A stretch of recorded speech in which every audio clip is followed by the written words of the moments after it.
Welcome to the Solid Sports and Gaming channel. You're watching the Solid Sports video blog, episode 73. Today's date is November 7th, 2018. Thank you so much for joining me. I'm Troy West.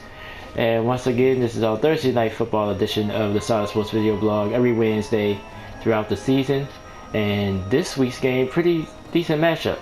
The Carolina Panthers coming at 6-2, going to roll the face the Pittsburgh Steelers at 5-2-1 with the one tie, of course, in week 1 against the Cleveland Browns. Steelers are 4-point favorites of the game. Both teams coming in playing very well. Panthers coming off a win in the division against the Tampa Bay Buccaneers last week, 42-28. And the Steelers a big division win of their own as they beat the Baltimore Ravens 23-16 to now be in first place of the division. Just a half game on Cincinnati, who was 5-3. So Steelers still want to continue to win. Cincinnati, I think, got a tough game this week against the Saints. So this would be a big win for the Steelers to get the week off right here in week 10. We'll talk about the Panthers since they're the road team. Then we'll talk a little bit about the Steelers. Then I'll give you my power rankings for week 10. Of course, you know the Rams lost on Sunday to the Saints. So it's the Saints number 1. We'll find that out in a few minutes. But first, let's start with the Carolina Panthers. Cam Newton, numbers better than it was his MVP year back in 2015.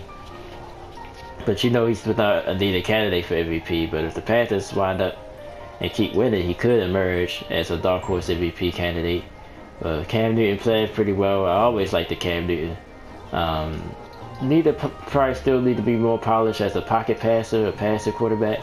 But he made big plays. He extend plays. He keeps the ball and runs it as well. He's an all-around quarterback, and then he's big and he's hard to bring down. So, but I think part of it is because of North Turner. I always thought North Turner was a great offensive coordinator. Head coach, probably too much for him.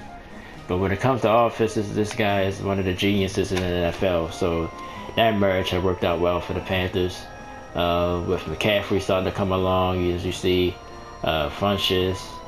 So the offense started to come around. The Carolina defense was always pretty decent as well. Quiet Panthers, a quiet 6-2 because you got the Saints and the Rams. People talk about the Packers still in the NFC, the Vikings.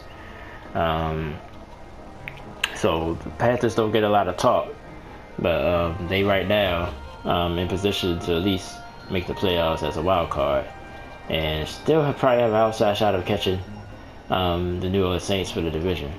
But can they do it? That's what I wrote down here. Personally, don't think so. I think the Saints is on another level, but they do get the opportunity. I think they played the Saints twice. They haven't played the Saints yet, so they still play the Saints twice, so that would help that you get to play them on your own twice. So but I think the Saints are a little bit better right now, a little bit more balanced, especially offensively. So still be a good game. I can't wait to see. But right now I'm gonna say no, the Panthers won't catch it, but I think the Panthers are definitely has a strong hold on a wild card spot right now. They've been playing some good football of late. Let's move over to the Steelers now. Steelers, of course, having a turmoil with the Le'Veon Bell situation really show up. I think this is the final week for him to sign his franchise tag. So will he show up this week? Today is already Wednesday, so even if he wind up showing up for that, he might still not play a lot because he's not going to get a lot of practice in the, well, the game is tomorrow. So yeah, so he definitely ain't gonna play tomorrow, even if he wasn't showing up today. So we'll see how that turns out. But the Steelers not gonna go as far as say they don't need Le'Veon Bell, because he's an excellent running back, probably one of the best in football. But James Carter has done his part for that Steelers running game. Not as elusive out the backfield as Le'Veon, probably hands probably not as good, but he gets the job done. He's, I think, 3rd in the league in rushing. So give him credit. You know, you still got Antonio Brown doing his thing. Ben Roethlisberger playing steady this year. So Steelers offense is rolling. Juju Smith-Schuster, excuse me, trying to say that fast, is having a great year as well. So The Steelers offense is back on track. The defense is catching up. That's why they've been playing a lot better of late. Is the Steelers are still the best team in this division? I gotta say so. I think they got an edge over Cincinnati, and they in Cincinnati's here. Cincinnati is in the Ravens here. It's like rock paper scissors with this division. Well, everybody own the Browns pretty much, but the Steelers, the Steelers own the Bengals, and the Bengals own the Ravens. And while the Ravens just lost to the Steelers, the Ravens played the Steelers pretty well of late. So it's like a rock paper scissors thing, but yeah, they're still the best team in the division. Still, they're gonna win the division. I think Cincinnati gonna lose this week to New Orleans, so that'll give them some cushion if they able to pull this game out tomorrow. But as far as being a contender in the AFC, I guess if you look past New England, Kansas City, I think is on another level. But I think other than that, I mean, why not the Steelers? There's a lot of teams that can argue that they can compete in the AFC. So, and the Steelers are one of them. So we'll see how things unfold. It's a big game for both teams tomorrow night. The Panthers want to win this division. They need to win. And Steelers for both, for the division and for AFC wildcard, I think they need to secure victory. We'll talk. I gave the final score now. I was gonna wait to the end, but I think the Steelers will win this game. I think just simply because they was home. I think if this game was in Carolina, I would pick the Panthers. But I think the Steelers will be able to exploit this defense a little bit and with balance. And I think they win at 30-24. I think both quarterbacks have good games, Cam Newton and Ben Roethlisberger. But I think it's going to be somewhat of a shootout. Big Ben makes one more big play, and the Steelers will win 30-24 is my final score here. Now let's move on to the NFL Power Rankings for Week 10. Of course, there's going to be some shakeup. The Saints defeated the undefeated Rams, so we'll see where they land. They was number 2 going in. Rams was number 1, Chiefs was number 3, so let's see how that moves around. But let's start with number 5, of course. Still got the Chargers there. They won. A convincing win in Seattle. The knock on the Chargers has been they schedule. But if you look at their schedule, they haven't really beaten anybody. And they lost to Kansas City, and it's Kansas City, and they lost to another elite team. So people thinking, well, they ain't played nobody, but they get the opportunity against the Chiefs again. So we'll see how they look there. I think they play the Patriots as well this year, so we'll see where the Chargers are in a few weeks. But they still at number 5, but they have some company. I put the Panthers here at 5 as well, a tie for 5th. Panthers was outright last week. Of course, I had the Redskins in the spot, but they disappointed me losing at home to Atlanta. Atlanta pretty much tore them apart. And I was thinking about the Panthers. Only why I didn't put the Panthers here because the Redskins actually beat Carolina, but Panthers bounced back and bounced back this year, period. So I had to get Michigan. They here at number 5, tied with the Chargers. And these games will tell. They'll probably separate themselves after this week. Number 4, the New England Patriots. Patriots don't move. They are even. Steven here at 4. Kept on rolling. Got a win against Green Bay last Sunday night. Look like the Patriots started to look like they coming together as well. Still could put them higher than 4th because of the teams in front of them. But definitely right there is going to be a contender, but it's all said and done, the AFC and for Super Bowl. So Patriots at number 4. Number 3, the LA Rams. Rams dropped from 1 to 3 on my power rankings. Disappointing loss to the Saints, but a lot of people pointed out they did fight back. Saints was about to blow them out. They came back, tied it at 35. Then the Saints pulled away again, and it was a road game. So of course I couldn't penalize them too much.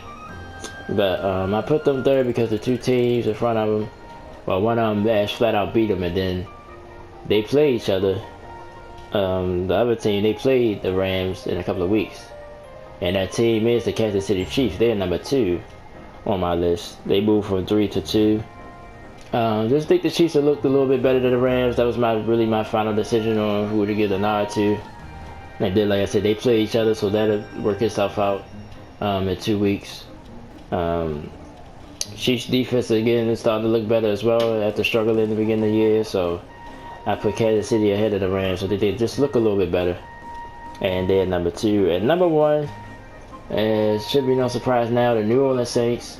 They was 2 last week. They moved up to 1. Impressive win regardless. You could pick a lot of things in that game what they could have done better, like allowing the Rams to come back and just little things. But the Saints right now to me are playing the best football, and they are number 1 on my power rankings list. So let's recap. Number 5 is a tie for 5th. Chargers again have to share the spot with a team, but this time it's the Panthers at 5. Number 4, the New England Patriots. Number 3, the Los Angeles Rams. Number 2, the Kansas City Chiefs. And the number 1 team right now are the New Orleans Saints. So that's my power rankings for week 10. And that's it for this video for this week.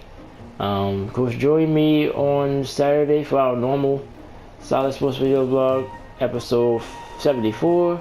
We'll look at the NBA, continue with week 10 with my picks. Try to get some NHL in like I promised. Baseball season's over, but the awards, I don't know when they might be giving out before Saturday. If they is, I'll touch on it. You know, AL, NL MVP, and all the other Manager of the Year, Rookie of the Year, everything I think get handed out soon. So if it's before Saturday, we'll definitely talk about that as well. And again, check out my other channel called The Open Book with Troy West, which is me, as I talk about my struggles with depression and with mental health issues. So switch over to that channel. I use that channel to comment on this video so you can see. And Friday I'm going to do a video. I don't know exactly what the topic going to be, but I guess my days for that probably will be every Friday. I'm not sure. I don't want to do a video every week, but I will be doing videos on that more. So check it out. As far as my video game playthroughs, more Spider-Man, more the DLC, the Heist, the City That Never Sleeps DLC, Madden. I gotta get back to that. It's a couple of, that was it. That's really it for now. Cause Mega Man 11 is pretty much over. I'm gonna try the Wily stages though. I'm gonna try to tackle the Wily stages, but if not, then we'll come back to that project a later date. But I want to say thank you as always. Thanks for the support. Thanks for watching the blog. I appreciate you guys so much. I'm gonna go ahead and wrap this up. Enjoy the rest of your week. Happy Hump Day. It's Wednesday. Hopefully your week is going good so far. And I'm Troy West saying thank you so much for all the support. And I'll talk to you guys next time. Check out all the rest of my projects right here on the Solid Sports Gaming channel. And I thank you guys so much for the support. Talk to you soon. Enjoy your week. And I'll see you on Saturday. Thanks again.